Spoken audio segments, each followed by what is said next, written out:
All right, welcome back to this non-stop work project that always needs something. Anyway, so now that the roof is on, it's more or less watertight on top. I'm going to try to get myself a better working environment, because when that sun is out, frankly, I cook. So what I've done is I've acquired a whole bunch of parts from various RVs here, and let me show you what's going on for the awning. So these uprights came from a 1970 Empress, and I just went with these because they're the original aluminum style, so it matches all the aluminum on the bodywork. And this awning came from a much bigger RV, but this is 22 feet long and this is 17 feet long.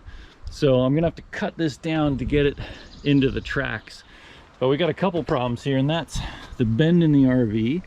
But I was watching some videos on the old YouTube there, and the Airstream trailers have a similar situation where the body's curved and it's got a kick in at the bottom and a kick in at the top. And I think in this case, if I get the upright here,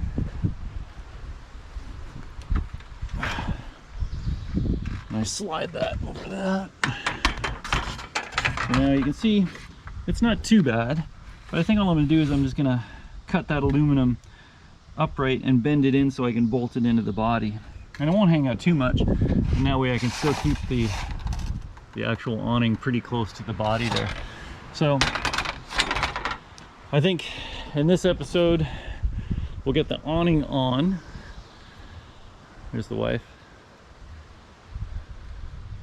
You broke something. Uh-oh. Let's go see what's going on. The wheels are stuck.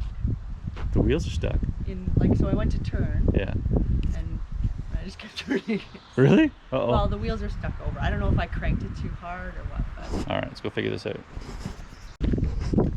So yeah, the steering on the lawnmower got cranked all the way to one side. It's just locked to one side. So I don't know which tool it'll need to fix it, but I brought all the pry bars. Usually I just go with one tool and I end up walking back to get another tool. So this time I just brought them all. It's easier that way.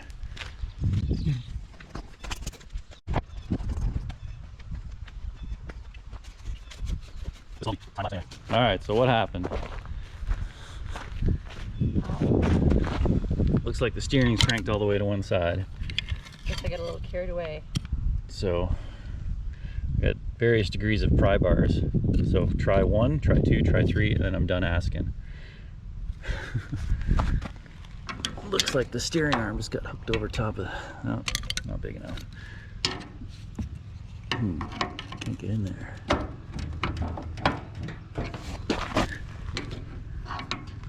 Alright, just move up to I'm done asking.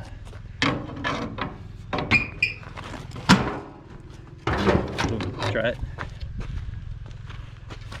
When you try it, like, try it? Looks good. There you go, mint. Thank you. No Okay, worries. I'm gonna stop doing this part. No, you're fine. It was just the, I don't know whatever happened there. It's probably never been cranked that hard. It was just bumpy, and I cranked it and it was bumpy. Yeah, so. You know what I mean? Yeah, you just hit a bump in the hole and whatever. You're good. Alright, so seriously, do you want me to keep doing this part, or do you want to leave that? Seriously, just keep doing it. You're doing a great job. Thank you. Thank you. Thank you for all you do. What? Thank you for all you do. Thank you for CAA. There you go. SAA. SAA. You better.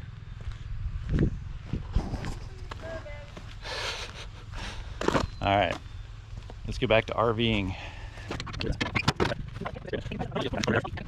My poor old Dodge truck.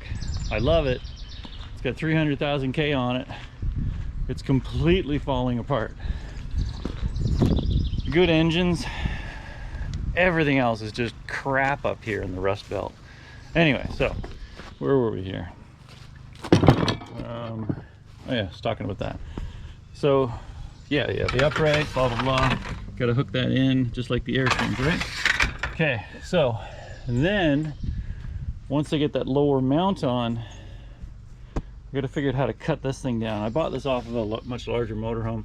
I don't really know how this latchy screwy thing works here yet, but I'm sure I'm just a YouTube video away from fully understanding what's going on there, and then cutting this off. I'm hoping I can just shorten this.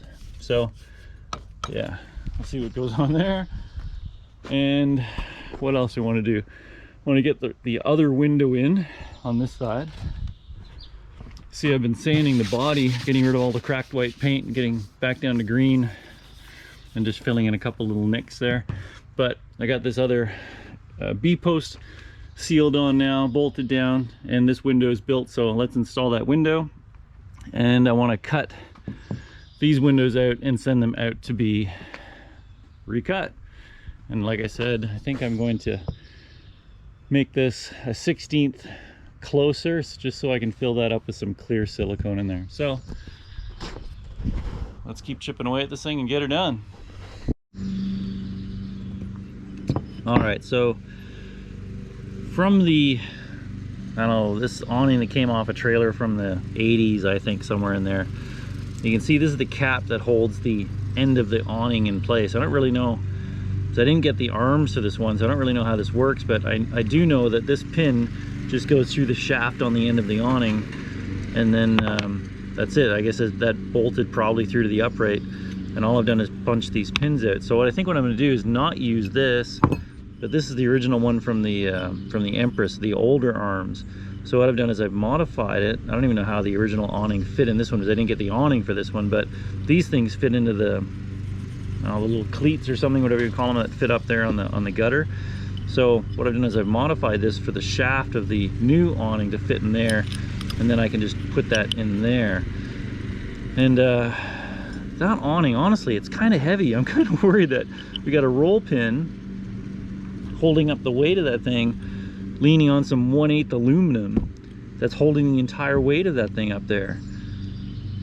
A couple of big bumps, I'm worried this thing's just going to break off. I think what I'll do is I'll end up putting, see how this one had that bolt that's probably secured this into the upright piece. I'll probably end up just drilling a bolt through the upright and putting it into, what are you doing? Get off here. Drilling it through there and attaching it down so it won't bump out or pop up or whatever. It'll stay there. Anyway, let's get that done.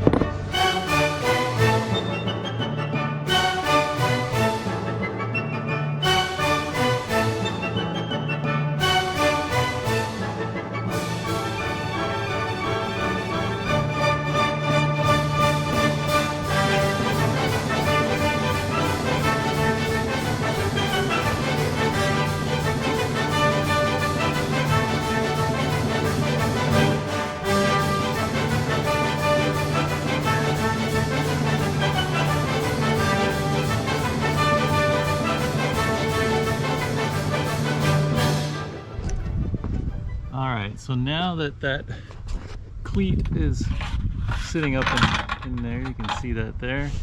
Hopefully you can see that. We get to play with the bottom now.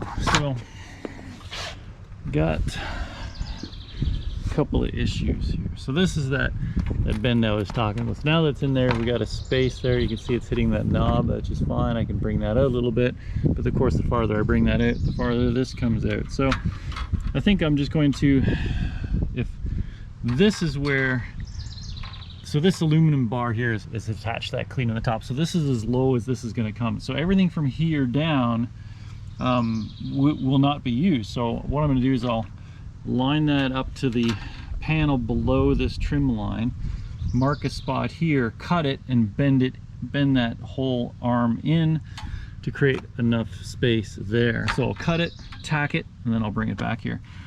Now, I haven't shown you the underneath of this thing because it needs repairs, but now, unfortunately, I'm into the spot where I need to repair certain sections. I've already removed a lot of the components from underneath this, like the propane tank. Well, let me show you this. Watch when I hit the side here. Yeah, you see that rust falling out? There's some issues underneath there. So we're gonna go underneath and I'll show you what I'm going to mount this to.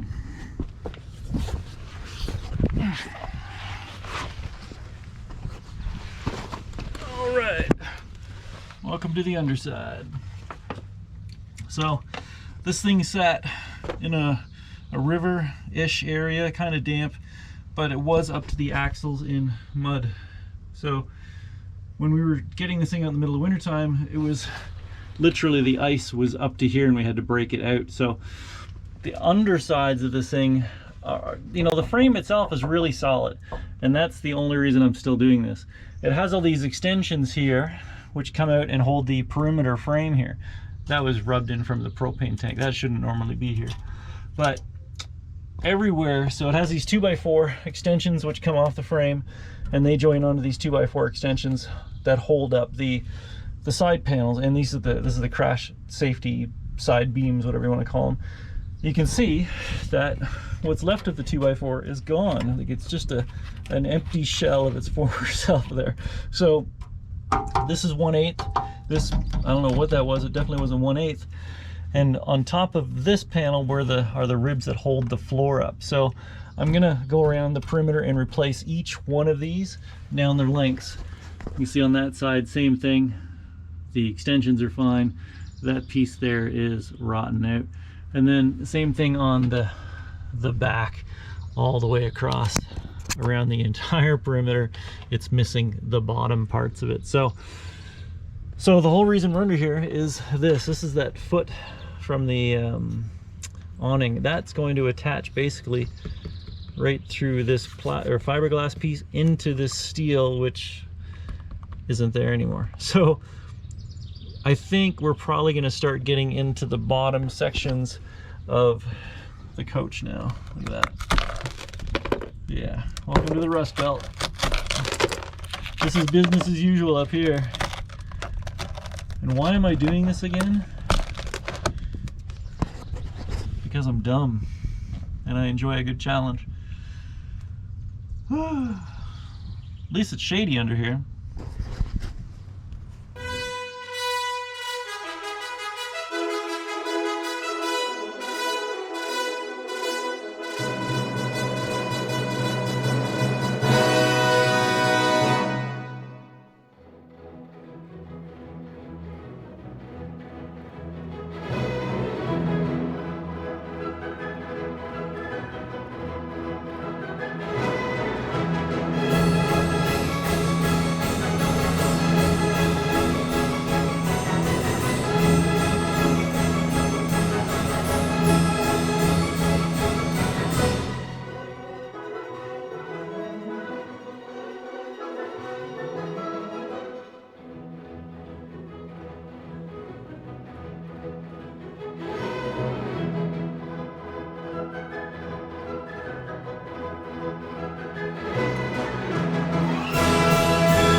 All right, I think that looks pretty good actually.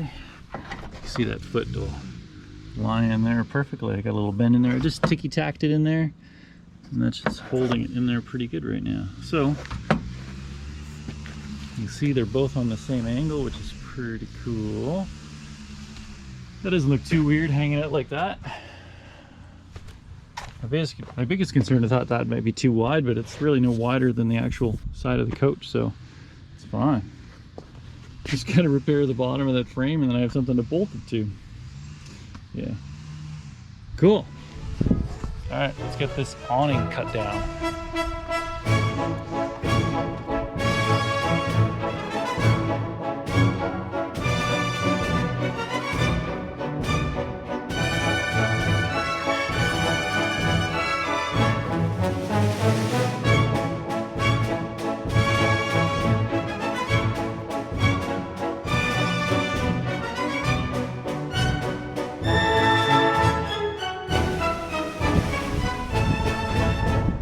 So you can see that the awning is considerably larger than where the post is. It's kind of mocked up in about the right space on the other end. So I've got about 4 feet here to cut off. I just cut the awning off. Obviously I'm not going to use this one. It's the wrong color. So, and I need to cut this down. I don't know what is actually underneath of this, but there's definitely a spring and there's some sort of mechanism to hold it there. So I guess I'm not sure which end to shorten actually. That side's just a spring and this one's got the catch on it. Maybe I should be shortening the other end. The other one's got a spring on it. This one's got a spring on it. It's got to be the same, right? Let's just cut this side. Okay. Let me look at the other end first.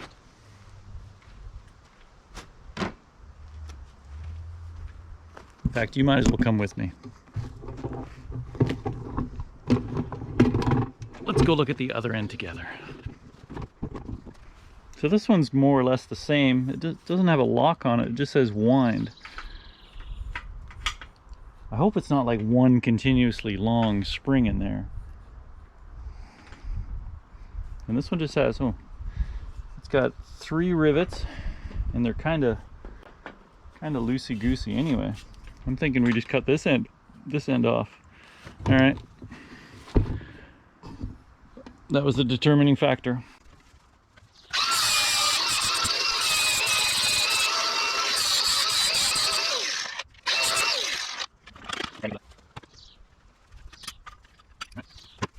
Let's see what's inside of this thing.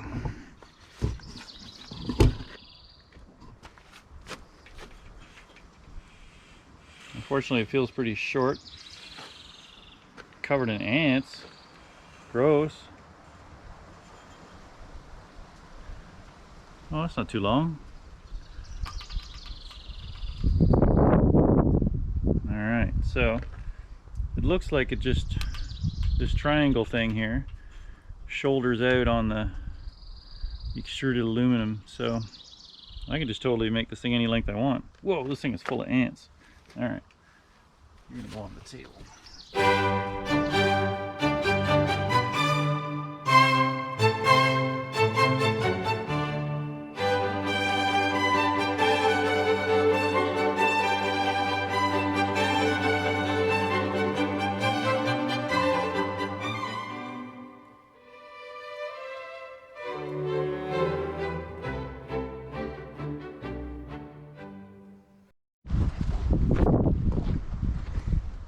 Alright, well that's pretty much fitted now.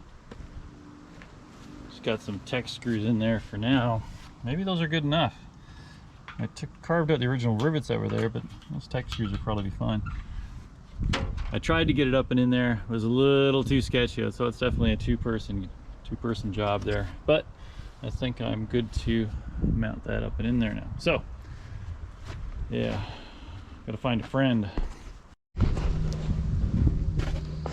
Okay, quick little segment. I realized when I was over here working on this part of it, I didn't talk about the gash I'm trying to hide here. Watch this funny video to see how that happened. All right, so in my shop, I have a whole wall of shame of stuff that I've screwed up that I don't want to forget. This one I can't put on my wall because it's too big, but it's still funny. This is my 1970 Chevallero motorhome, and I managed to rip a hole in the side of it. The sides are perfect, but now they're not. But you'll never guess how I did that. That's right, with a 1970 Plymouth. I'm willing to bet this is the first time a 1970 Plymouth has ever run into a 1970 Chevallero. But you'll never guess how I did that. I left the car running, and I went into the shop to get a screwdriver, and I left the door open, and the car rolled back ever so slowly and pierced a hole in the side of it. The edge of the stainless poked a hole through the side, and then the glass itself actually ripped a hole down the side of the panel like a giant can opener. Fortunately, door closes fine, but now I'm left with this now, so I have to come up with a way of fixing that, or I don't know, maybe putting a sticker over it or something. I don't know what to do there yet. Looking for suggestions. I was thinking, you've seen those people who packed holes full of ramen noodles and sanded them down? Yeah, maybe I could just do that until something eats it. Anyway, not my proudest moment, but kind of funny at the same time, right? But now I gotta fix it. Snow? A minute ago it was summertime. Well, now it's December. I never finished the awning video, and this is my little way of ending the awning video, because as you may remember, I had nothing to actually screw the feet of the arms into the perimeter frame. That's because there was no perimeter frame. But in future videos, I actually rebuild the entire perimeter frame, but it just got to be a really long video, so I'm cutting this one here of just the awning segment. In fact, I've got a whole summer's worth of footage that is now edited down, but it has to, this video has to end here. So this is a December ending to a June segment. I can't show you what's going on back here on the rest of the coach, but the next video does involve paint. So, and that one's just like ready to release. It's all edited. It's got to like hit the publish button kind of deal. So let's end this one here and we'll skip right into the paint one for the next video. And that's it. Hope you liked the video. If you do, please give it a thumbs up. You want to subscribe, of course. You want to see more, because I got, like I said, I got 4 of them in the bank now. And I think the last one's actually the running video. So, yeah, hit the notification bell too. Then you can be up to date when all those things happen as well. And that's it. Thanks for watching, and see me in the next video, I guess. Look at that nice paint. Whew, there's probably a good story behind that, eh? Watch the next one.